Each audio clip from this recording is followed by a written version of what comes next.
Nationalist youth Congress के invitation पे media के साथ यहाँ आए। तो ये सबसे पहली बात है कि धड़ा जो अलग हुआ है वो फेक है। असली एनसीपी का मतलब है शरद चंद्र पवार। जहाँ शरद पवार का चेहरा है वो असली एनसीपी है। और आपको दिख रहा होगा कि शरद पवार का चेहरा जो है, शरद पवार साहब का चेहरा जो है हमारे पीछे भी है और गेट पे भी उनके फोटोज लगे हुए हैं। देखिए, सोच हमारी पार्टी की यही है। हम ये चाहते हैं कि सिस्टम के अंदर नई आवाज़ें आनी चाहिए। हम वो प्लेटफॉर्म देना चाहते हैं और हमें आज मैं आपके माध्यम से ऐलान करना चाहता हूं कि पार्टी 2026 का चुनाव विधानसभा वेस्ट बंगाल में लड़ेगी। उसका स्वरूप क्या होगा, किस तरीके से लड़ेगी, किस अलायंस में लड़ेगी, इसका फैसला शरद पवार साहब और सुप्रिया सुले जी करेंगे। और वो आने वाले वक्त के अंदर हम आप लोगों के बीच में आ जाएंगे। इस तरह के प्लेटफॉर्म खोलने का एक ये भी माध्यम होता है कि जो नई वॉइसेस हैं वो आए, जो क्रिटिसिज्म है सरकार का उनको जगह मिले, लोगों से आचार प्रदान मतलब विचारों का जो है एक दूसरे से आपस में आदान प्रदान हो, तो उससे पार्टी को फायदा होगा और सरकार को भी फायदा होगा और प्रदेश को भी फायदा होगा। यही कहना चाहता हूं कि वेस्ट बंगाल क्रांतिकारियों की धरती है, विद्वानों की धरती है। उस धरती पर हर किसी का स्वागत है। तो हम यही कहना चाहते हैं कि आने वाले विधानसभा में एनसीपी जो है वो पूरी मजबूती के साथ चुनाव लड़ने जा रही है। और हम खासतौर से नौजवानों से ये आह्वान करना चाहते हैं कि आइए जुड़िए एक ऐसी पार्टी से जहां एक ऐसा लीडर है जिसने इस देश को हर मुश्किल वक्त में राह दिखाई है। हम लोग जुड़ के एक ऐसे बंगाल का सपना देखें जो रविन्द्रनाथ टैगोर साहब ने देखा था, या सुभाष चंद्र बोस जी ने देखा था, या स्वामी विवेकानंद जी ने देखा था। उस सपने की तरफ ले जाने का हम लोग काम कर रहे हैं। पुलवामा जो कांड हुआ, गवर्नमेंट ऑफ इंडिया की जो स्टेप ली है क्या सही है? नहीं, स्टेप जो है वो गवर्नमेंट ऑफ इंडिया ने लिया, पूरा देश उनके साथ था, किसी ने कोई सवाल नहीं उठाया। लेकिन उसके बाद की जो परिस्थितियां हैं उसको लेके कुछ समझ में नहीं आ रहा है। परिस्थितियां ये समझ में नहीं आ रही हैं कि एक देश का प्रेसिडेंट यूएस का बोल रहा है कि मैंने ट्रेड के नाम पे जो है मैंने सीज फायर करा दिया। उसको लेके प्रधानमंत्री जी कोई जवाब नहीं दे रहे हैं। भाई, लोगों के बीच में आके उसके बारे में कुछ बात करनी चाहिए। हमने जितना भी देखा वेस्टर्न वर्ल्ड में कोई भी एक ऐसा देश नहीं था जिसने खुल के भारत का समर्थन किया हो। हमने इतनी सारे इस देश के प्रधानमंत्री ने जो है दौरे किए, उसका कोई निष्कर्ष निकल के नहीं आ रहा। और आज उसके ऊपर से देखिए, इस देश की जो सेना है वो बहुत बहादुर सेना है और वो पहले भी दिखा चुके हैं। भाई 1970 बंगाल से ज़्यादा तो कोई नहीं जानता होगा, क्योंकि बंगाल के करीब का हिस्से को जो है तोड़ के 2 पाकिस्तान बनाए गए थे। तो मैं यही कहना चाहता हूँ कि ये सरकार जो है, अब देखिए उठा किस तरह से फायदा रहे हैं। क्या नरेंद्र मोदी जी गए थे फाइटर जेट लेके? क्या अमित शाह जी गए थे, क्या नाम है, ड्रोन्स जो वहाँ पाकिस्तान से आ रहे थे उनको न्यूट्रलाइज करने के लिए? इस देश की सेना ने किया। आप बड़े बड़े फोटो लगा के क्या कहना चाहते हैं? आप इस देश की सेना का मजाक उड़ा रहे हैं। तो और एक बात हमेशा हमें याद रखना चाहिए मीडिया के साथियों को, कि सवाल पूछने का मतलब ये नहीं होता कि हम अपने देश के खिलाफ हैं। हम तो चाहते हैं भाई देश रहेगा तब हम रहेंगे ना। अगर देश नहीं रहेगा तो देश की राजनीतिक पार्टियां कैसे रहेंगी? तो मैं यही कहना चाहता हूं कि सरकार का पूरा समर्थन करते थे जब तक ऑपरेशन सिंदूर चल रहा था। लेकिन ये कौन पूछेगा कि जो पुलवामा में 4 लोगों ने इस देश के 27 लोगों को धर्म पूछ के मारा, उनको कब पकड़ा जाएगा? ये कौन पूछेगा कि जो सिंदूर उजाड़े गए वो वहां तक पहुंचे कैसे? वो किसका फेलियर था? भाई पहले इस्तीफे होते थे, इस तरह की परिस्थितियां कोई आती थी। ये लोग चाहते हैं इनसे कोई सवाल ना पूछे, हम बिल्कुल डंके की चोट पे सवाल पूछेंगे। आज ही मेरा सवाल है यहाँ पर कि आप यहाँ पश्चिम बंगाल में विधानसभा 2026 की लड़ाई लड़ रहे हैं। यहाँ पर आपका युवा गठबंधन है विचार से विजय तक, लेकिन आप इंडी गठबंधन से भी जुड़े हैं। इंडी नहीं है, वो इंडिया है। पहले ठीक से बोलिए, क्या उनका गठबंधन है? इंडिया गठबंधन। हाँ, इंडिया। वो जो इंडिया गठबंधन में आपकी जो यहाँ पर सरकार है वो भी आपके साथ है। तो ये जो युवाओं के लिए आपने जोश भरा है, ये आवाज़ कैसे?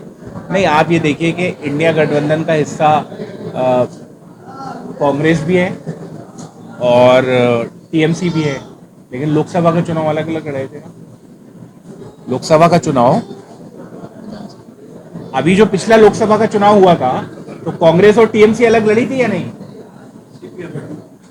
नहीं, कांग्रेस और टीएमसी भी अलग लड़े थे ना। बंगाल में बंगाल में अलग लड़े थे नहीं? तो मेरा कहने का ये मतलब है कि वो जो परिस्थितियां बनेंगी उस पर टॉप लीडरशिप फैसला लेगी। आज ये फैसला हो गया है कि हम चुनाव लड़ेंगे, किस स्वरूप में लड़ेंगे वो शरद चंद्र पवार साहब जो है डिसाइड करेंगे। एक बात और, 2019 में भी एनसीपी का यहाँ एक मीटिंग हुआ था, हाँ, इसके बाद कोई नामो निशान नहीं है।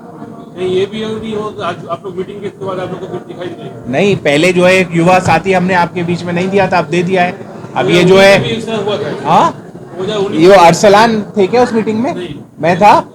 हाँ, तो अब जो कल की बात पुरानी, नए दौर में लिखेंगे हम मिलकर नहीं कहा। अलीगढ़ में एक मोब लिंचिंग का मामला पेश आया। 4 मुस्लिम नौजवानों को गाय के शक में बुरी तरह मारा पीटा गया। ये सिलसिला कब थमेगा? देखो, ये सिलसिला तब थमेगा जब इस देश के अंदर आरएसएस और बीजेपी का आतंक खत्म होगा। ये दलाली करते हैं। मैं खुल के डंके की चोट पे बोल रहा हूँ कि ये जो बजरंग दल के नाम पर इन लोगों ने संगठन बना रखे हैं, उस संगठनों में ये क्या करते हैं, लोगों से पैसे वसूलते हैं क्या। अच्छा, और ये आजकल गाय गौकशी का जो धंधा सबसे ज्यादा कर रहा है वो कौन कर रहा है? वो बजरंग दल के लोग कर रहे हैं। वो करते क्या है कि पैसा लेते हैं, जो लोग पैसा दे देते हैं उनको छोड़ देते हैं जो नहीं देते होंगे। और देखिए, इस देश के अंदर गौ हत्या नहीं होनी चाहिए। कोई भी व्यक्ति अगर गौ हत्या का काम कर रहा है, उस पर जो कानून के तौर पे जो कार्रवाई होगी वो कार्रवाई होना चाहिए। अगर जनता भीड़ जो है इस देश के अंदर हथियार उठा के लोगों पे हमला करेंगे तो फिर हम लोकतंत्र कहाँ रह गए? हम तो भीड़ तंत्र बन गए। तो जब तक ये नरेंद्र मोदी जी की सरकार, योगी आदित्यनाथ की सरकार उत्तर प्रदेश में है, देश में है, इस तरह की घटनाएं होती रही हैं, हम सबको मिलके पहले नरेंद्र मोदी को हटाना चाहिए। बंगाल की जनता को क्या मैसेज देंगे? फायदा हम यही मैसेज दे रहे हैं कि आज हमने नेशनलिस्ट कांग्रेस पार्टी शरद चंद्र पवार ने एक प्लेटफॉर्म खोला है। आइए, अपनी समस्याओं के बारे में बताइए।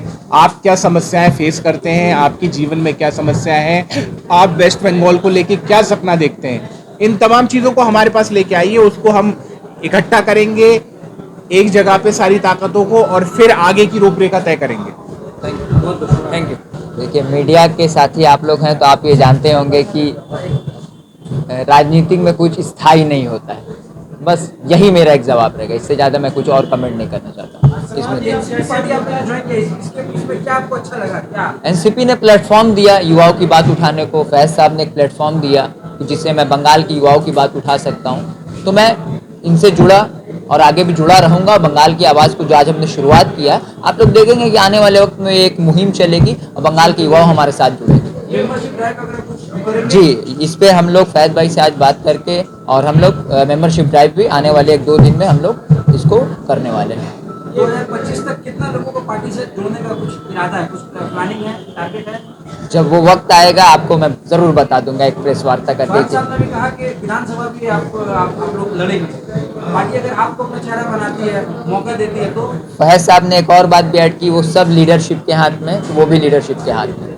मैं एक कार्यकर्ता हूं, मुझे जो पार्टी ने जिम्मेदारी दी है मैं उस जिम्मेदारी को बखूबी निभाऊंगा। बाकी मुझे पार्टी आगे जो जो जिम्मेदारी देगी मैं उस जिम्मेदारी को भी निभाऊंगा। विचार से विजय तक का पहला प्रोग्राम आज आपने हावड़ा में किया, सक्सेसफुल रहा। What next? एकदम सक्सेसफुल आज हम लोग का प्रोग्राम। देखिए, आप सुबह से बारिश हो रही थी, लेकिन उसके बाद भी लोग आए, लोग जुड़े, लोग सुने, और आने वाले वक्त में आप देखिएगा कलकत्ता में भी हम लोग इससे बड़ा प्रोग्राम करेंगे। और ये जो युवा मंथन विचार से विजय तक है, ये एक सीरीज हो जाएगी। हम लोग 2026 चुनाव से पहले हर डिस्ट्रिक्ट में, बंगाल के हर डिस्ट्रिक्ट में हम लोग ये प्रोग्राम करेंगे और हर प्रोग्राम सक्सेसफुल होगा। फहद अहमद एक सेलिब्रिटी चेहरा आपकी पार्टी का यूथ का इंचार्ज है, क्या कहेंगे? फहद भाई से हमको हम बहुत एडमायर करते हैं इनको, कि इनकी लीडरशिप को, ये कैसे हमेशा जो आइडियोलॉजी रही है और इनका जो हमेशा हिस्ट्री रहा है कि वो हमेशा छात्रों के लिए, युवाओं के लिए आवाज़ उठाएं, हम इनसे सीखते हैं और आगे भी सीखते रहेंगे। धन्यवाद। मीडिया है, सब जानते हैं कि मैं कोशिश ये कर रहा हूँ कि हमको कोई ऐसा प्लेटफार्म मिले जिसको हम आगे लेके चलें, लेकिन पता नहीं क्यों फिर हमको बैकअप होना होता है। तो एनसीपी जो आज हम करना चाह रहे हैं, क्योंकि शरद पवार जी एक अच्छे नेता हैं, उनमें जिगर है लड़ने का, और फरहाद साहब जो है ये भी नौजवान हैं, तो हमको ये लगा कि हमको इसके साथ रहना चाहिए। और बाकी मीडिया में हमारे जितने भी मित्र हैं सब जानते हैं, ये कोशिश से कभी मैं पीछे नहीं हटा, हमेशा लड़ने की कोशिश की। लेकिन जो बोलते हैं ना चूटी चढ़ते चढ़ते चढ़ते एक बार चढ़ जाती है। वही मेरा प्रोग्राम है, आज नहीं तो कल ज़रूर चढ़ेगी, ये मेरा वादा है।